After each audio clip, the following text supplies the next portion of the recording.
Intanto un saluto a tutti. Beh, stanotte è finita per me alle 4, 4 e mezza, ma è finita alle 3 e mezza la riunione.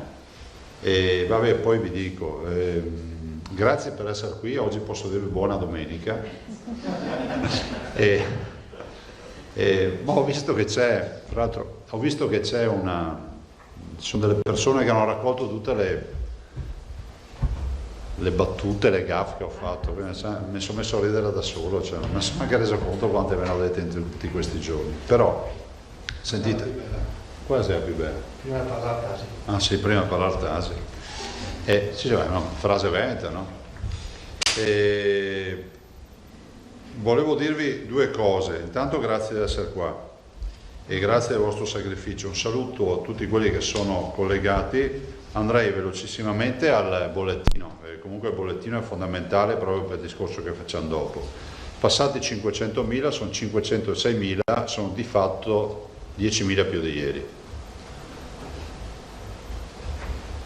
Il numero di positivi 18.939 più 13 persone positive, quindi se considerate su 10.000 più 13 vuol dire 1,3 per 1000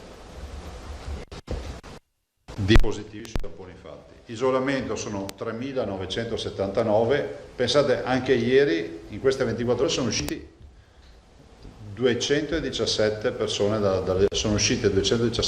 dall'isolamento. Ricoverati sono 601, meno 17. Sostanzialmente metà e metà, metà sono Covid e metà sono negativi.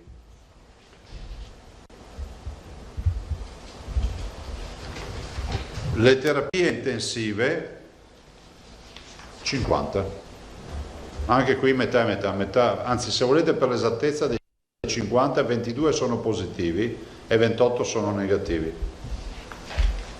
I dimessi 3.179 più 18, i morti in totale sono 1.792, purtroppo andiamo verso i 1.800 morti, e i morti in ospedale 1.316, 4 persone in più. 81 i nati e il bollettino finisce qui, però volevo darvi un dato che vi avevo promesso ieri. Vi ricordate che ci siamo lasciati quel 3 maggio con i dati? Eccoli qua i dati. Questa è l'evoluzione, ragazzi, in 2 settimane. Il rosso è il dato della terapia intensiva il 3 maggio e il nero è il dato di oggi. Avete visto, dimezzate le terapie intensive. Fra l'altro il modello non ha sbagliato. Prego. Quindi siamo passati da un centinaio, da 199 a 50, quindi ridotta della metà. Dovete fotografare.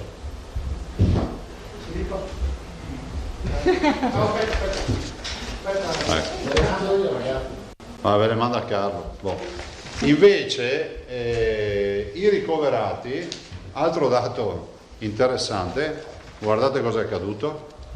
Vi ricordate? Vi dicevo, guardate che il modello prevede il fine corsa. Siamo passati da 1056 ricoverati a 600.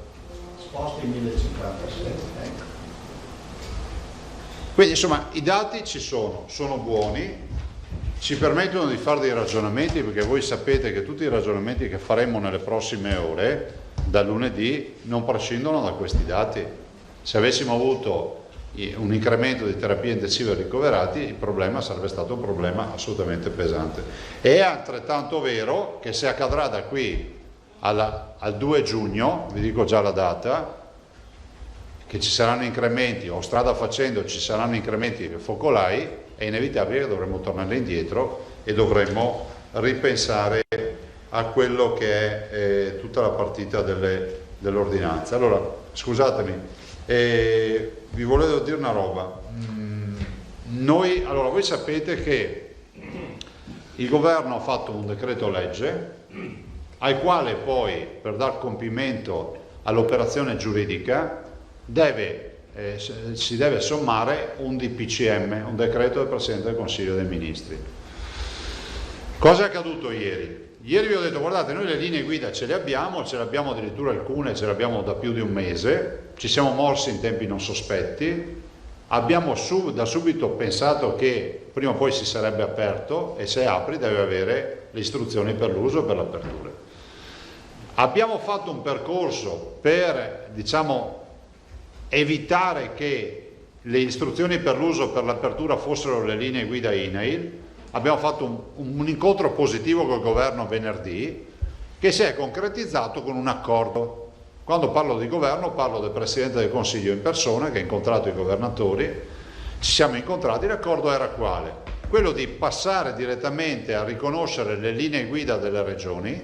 Le regioni peraltro nel giro di mezz'ora le hanno anche omogeneizzate, le hanno fatte, sono uguali da nord a sud, per ogni categoria, la balneazione, piscine, palestre, attività commerciali, mercati, ristorazioni, bar, tutto quello che viene in mente, e il governo si era impegnato di recepire nel DPCM in maniera limpida, trasparente, il fatto che si apre con le linee guida della regione.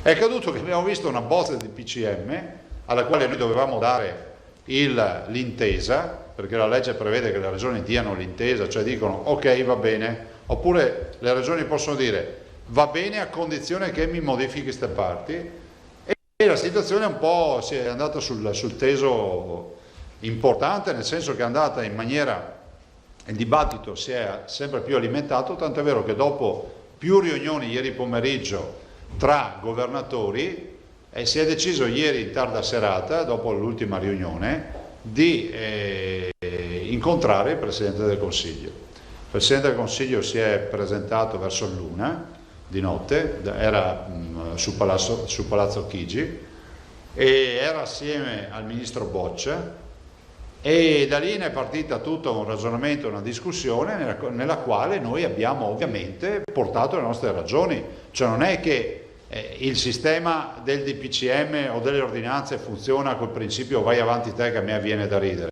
Stiamo parlando della vita dei cittadini, stiamo parlando della vita, del futuro della nostra economia, stiamo parlando della salute dei lavoratori e degli avventori e dei clienti, per cui è giusto che questo percorso, nell'ottica della leale collaborazione tra le istituzioni, lo si faccia assieme. Faccio sintesi, alle 3 si è chiuso con un lodo. Il lodo è che le linee guida verranno recepite nel DPCM in maniera molto evidente, quindi le linee guida entreranno nel DPCM e verranno allegate al DPCM, cosa che non c'era prima. Quindi vuol dire che chi aprirà il DPCM vedrà cosa si può fare e cosa non si può fare secondo il governo. Il governo darà delle date, no? Arriva fino al 15, vi anticipo già, arriva fino al 15 di giugno con l'apertura dei teatri e dei cinema. E discoteche, parchi di divertimento e quant'altro, cioè i grandi assembramenti. Nel frattempo, oggi noi dobbiamo attendere il DPCM definitivo, sul quale c'è questa intesa, voglio essere chiaro, linee guida citate nelle prime righe e allegate da subito, cioè fanno testo le linee guida. Ovvio che è una grande assunzione di responsabilità da parte della Regione. Lo dico perché al di là di tutti gli atti eroici di qualche premio Nobel dei social, io ci metto la firma a questa roba qua.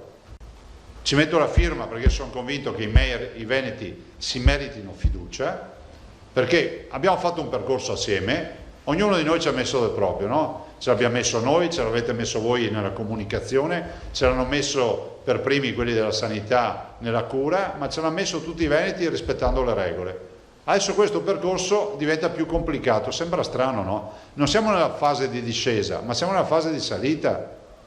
Cioè questo è bene ricordarlo. Ieri vi ho detto che passiamo la responsabilità del centro di cura dall'ospedale all'individuo. Se l'individuo fallisce, se ognuno di noi fallisce nel rispetto delle regole, la responsabilità ripassa all'ospedale. Vuol dire che questi numeri torneranno a salire. Quindi se 15 giorni fa vi ho dato 2 numeri importanti, che erano quelli di ricoverati e delle terapie intensive, oggi vi do questi. Vi dico che fra 15 giorni o nei prossimi giorni valuteremo questi. Questo è quello che dobbiamo ricordare ai veneti. Allora vi dico subito cosa ho intenzione di fare. Abbiamo lavorato ieri, l'altro ieri, stanotte, è inutile che vi dica, e quindi ringrazio tutti coloro che hanno lavorato, dai miei colleghi di giunta, l'assessore Lanzarino, l'assessore Bottacci, ma anche tutti gli assessori che qui non ci sono, ma li voglio ringraziare uno ad uno perché troverete dentro anche molte parti che riguardano, il trasporto pubblico locale piuttosto che la formazione e altri temi. Cosa vi devo dire per onestà?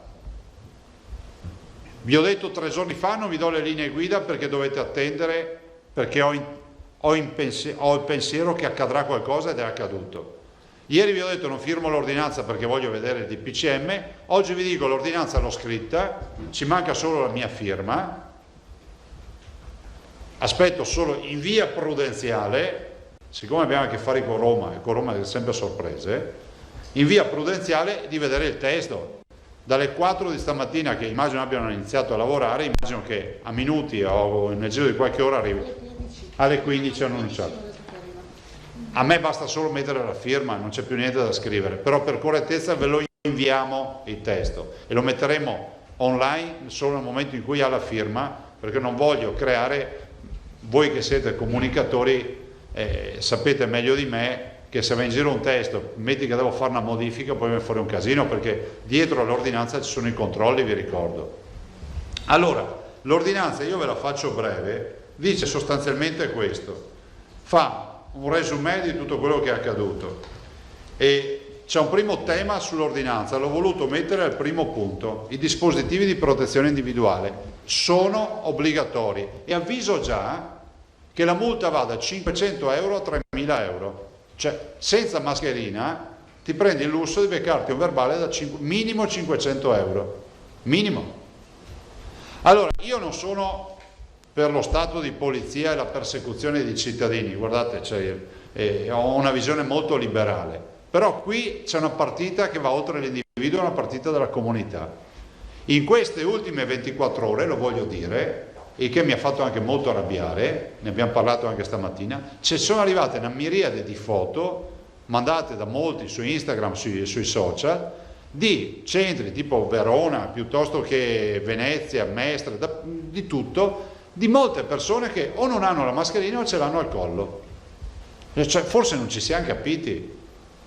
Cioè, patti chiari, amicizia lunga. Cioè, se non si porta la mascherina si andrà alla ricaduta, che poi non si dica ma io ero convinto che non bisognasse aprire così velocemente, però dopo questi fenomeni ce li abbiamo sempre gli esperti di calcio in tribuna. A bordo campo ci siamo noi, io ci metto la responsabilità, voglio ricordarvi che firmo un'ordinanza che se avesse qualche guaio, anche in natura sanitaria, vengono da me.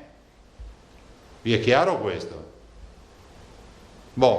Perché se volessi fare quello che non rischia nulla, prendo il DPCM del governo, dico, ha detto che si aprono cosa? Le spiagge il 3 di giugno, ha detto che si aprono i parrucchieri lo dice che si aprono subito, o altre categorie, i ristoranti il 25, oppure se leggete nel DPCM c'è scritto i ristoranti solo se le condizioni lo prevedono. È ovvio che siamo lì a discutere di lana caprina, quindi c'è una responsabilità mia, ma la chiedo a tutti.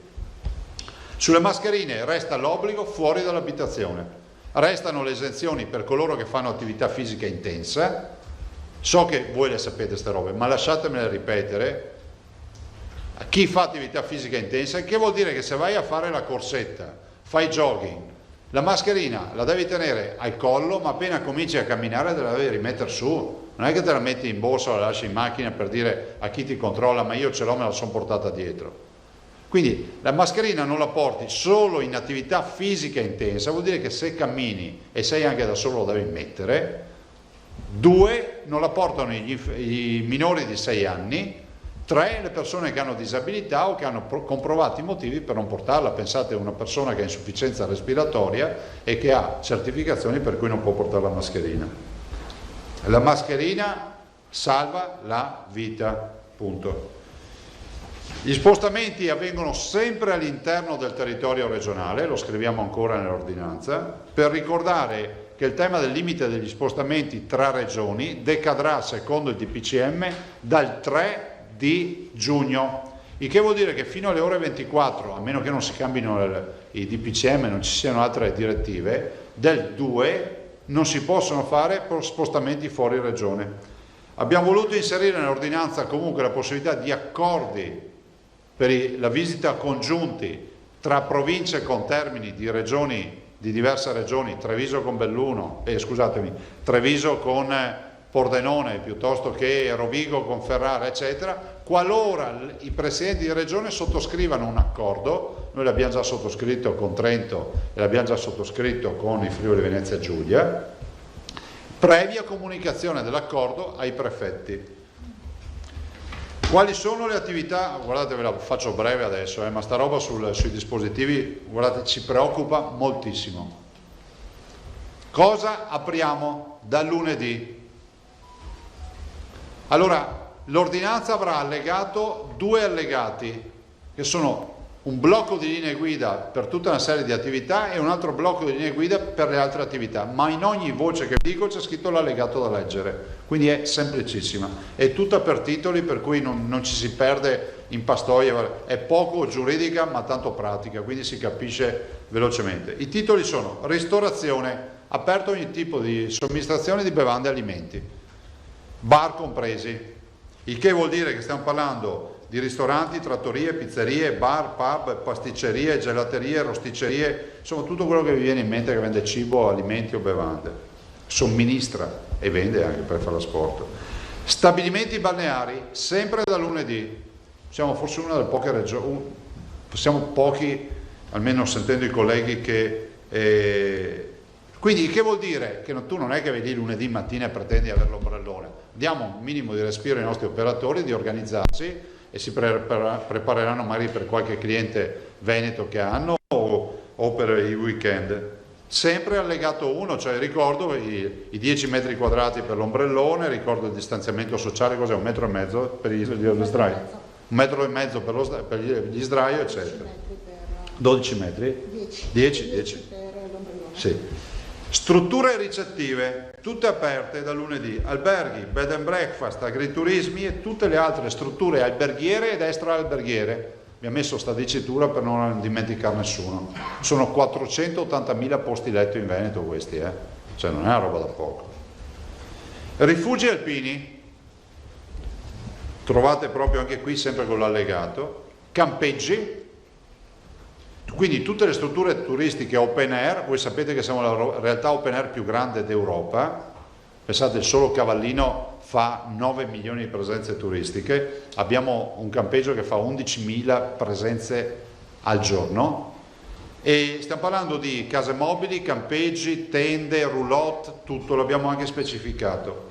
Servizi alla persona, e qua so che risolvo un problema, da lunedì aprono le parrucchiere, i barbieri, le estetiste, tutti i trattamenti estetici, con esclusione dei tatuatori.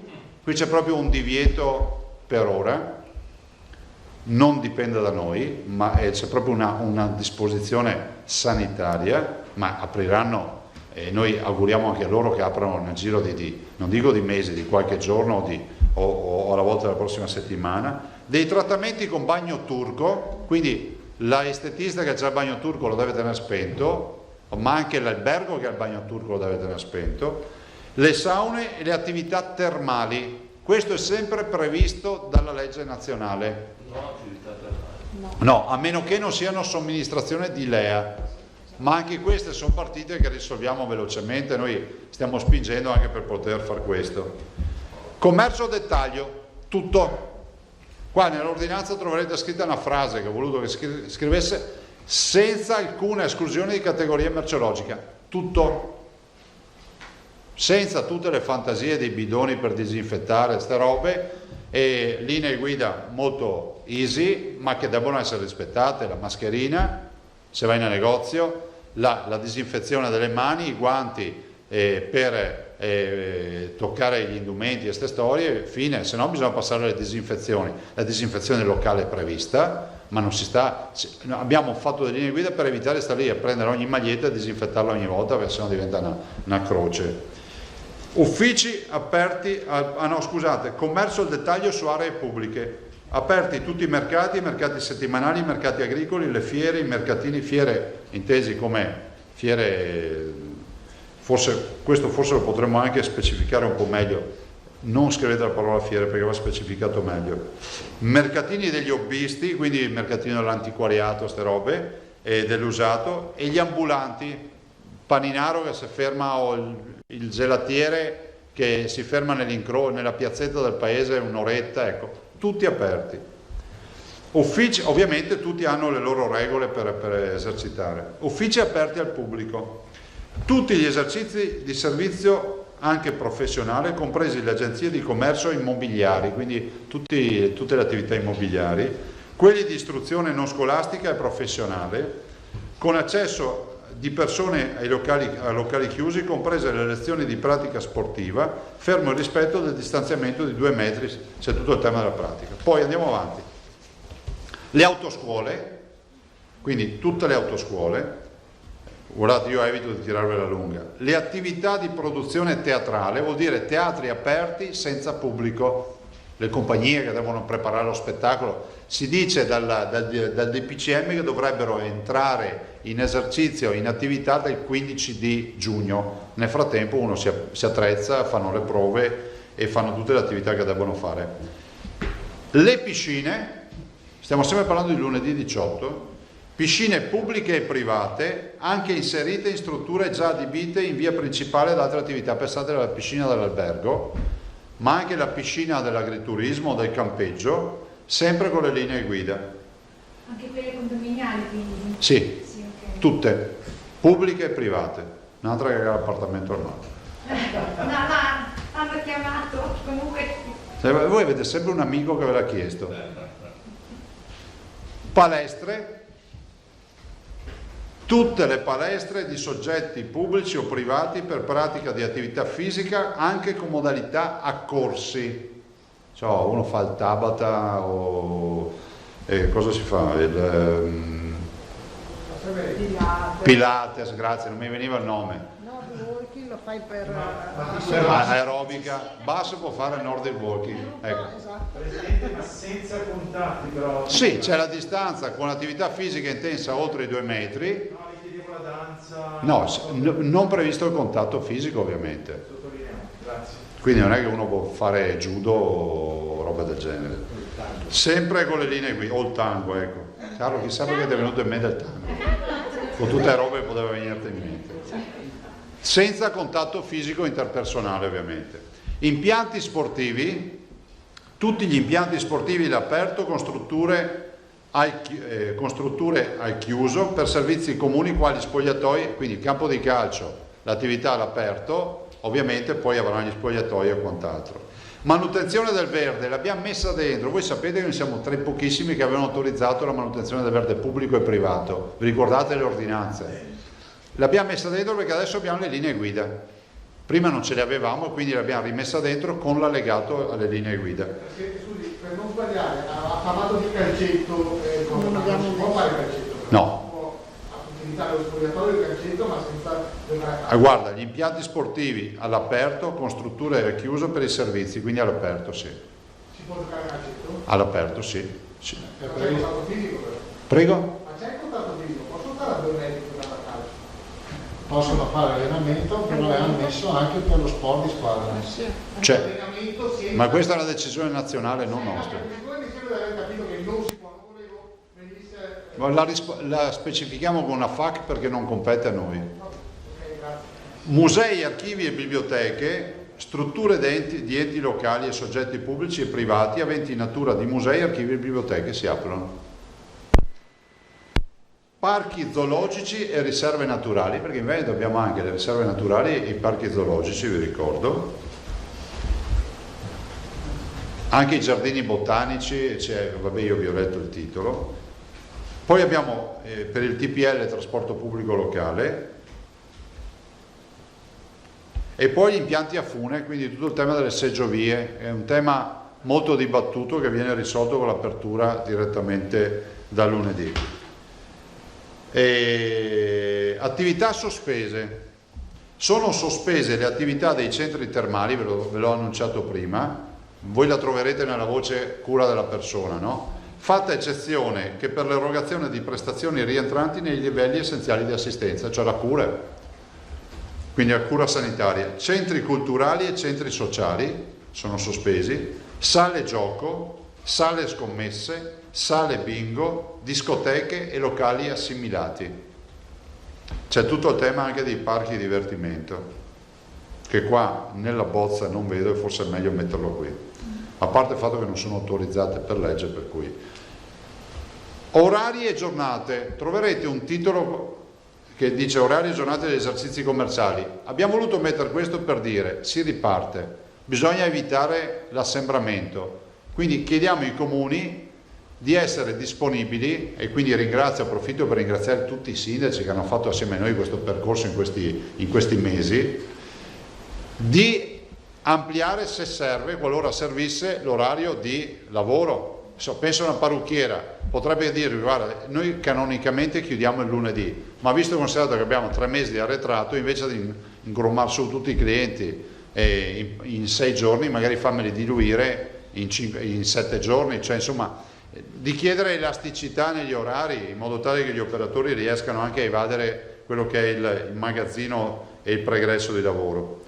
Abbiamo inserito i tirocini professionali, che era un vulnus di tutte le produzioni giuridiche di questo periodo, no? Il tirocino professionale, cioè è ammessa la ripresa delle esperienze di tirocinio curricolare, cioè all'interno delle aziende, che era un vulnus, era sempre rimasto fuori, quindi avevamo le aziende aperte, i tirocinati che non potevano andarci. Gli stage. Esatto. Poi le attività scolastiche e formativo-professionali è consentito agli enti pubblici e anche territoriali e locali e ai soggetti privati che erogano attività formative la prestazione di attività formative non altrimenti esercitabili a distanza, quindi si torna a fare formazione. Spesa o No.